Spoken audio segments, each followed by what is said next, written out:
Bilang bahagi ng pagdiriwang ng Family Planning Month ngayong buwan ng Agosto, nagsagawa ang Department of Health ng 3-day health media conference on immunization and sexual and reproductive health na layong itaas ang kamalayan ng kahalagahan ng family planning. Si Bien Manalo sa detalye live. Bien? Audrey, ngayong buwan ng Agosto ay ipinagdiriwang natin ang Family Planning Month at bilang bahagi nito ay nagkasa o ikinasa ng Department of Health ang 3 araw na Health Literacy Media Conference on Immunization, Sexual and Reproductive Health dito sa Subic, Olongapo City. Isa sa mga tatalakayin sa Health Media Conference ang family planning. Layo nito na itaas ang kamalayan ng publiko hinggil sa kahalagahan ng family planning. Gayun din ang mahalagang papel na ginagampanan ng mga healthcare provider at organisasyon at maging ang mga programa ng gobyerno na magpapaigting nito. Pag-uusapan din ang pagpapalakas ng Republic Act 10354 o ang Responsible Parenthood and Reproductive Health Act na nilagdaan ni dating Pangulong Benigno Noynoy Aquino III noong 2012. Saklaw nito ang family planning, sexual health at maternal health na nagsusulong ng sustainable human development.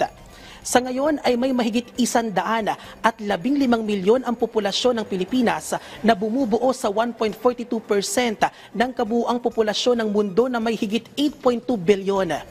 Prioridad din ang pagpapaigting ng National Immunization Program sa pangunguna ng DOH na magbibigay ng libreng bakuna laban sa iba't ibang sakit. Sa huling tala ng World Health Organization at UNICEF, mahigit 600,000 mga bata sa Pilipinas ang hindi pa rin nababakunahan.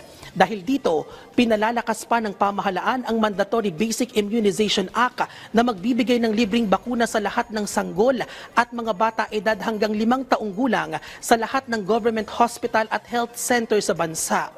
Matatandaang noong Abril ay ipinagdiwang ang World Immunization Week bilang tanda ng 50 years of the Essential Program on Immunization o EPE.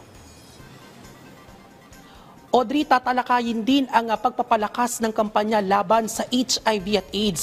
Ayon sa DOH, Audrey, ay mas mataas ng 4 na beses ang naitalang kaso ng HIV simula pa noong 2012 hanggang noong nakaraang taon. Umabot na kasi sa mahigit 3,400 ang naitalang mga bagong kaso ng HIV sa unang kwartalya ng taon at mahigit 80 rito ang nasawi. Dahil dito, Audrey, ay pinalalakas ng gobyerno ang kanilang kampanya, ang kanilang information dissemination at ang enhanced treatment protocols laban sa nakamamatay na sakit. Audrey, ang Pilipinas pa rin ang isa sa mga bansa sa Asia-Pacific region na may mabilis na pagsipa o pagtaas ng kaso ng HIV. Samantala, update naman tayo sa lagay ng panahon. Sa ngayon, Audrey, ay bahagyan ng tumila ang ulan dito sa Subic, Olongapo City. At kanina halos mag-zero visibility na itong dagat sa aking likuran dahil sa walang tigil na pag-ulan na nagsimula pa kagabi. At sa ngayon, Audrey, wala pang anunsyo ang lokal na pamahalaan kaugnay sa suspensyon ng klase. At mula rito sa Subic, Olongapo City, balik sa iyo, Audrey. Maraming salamat, Bien Manalo.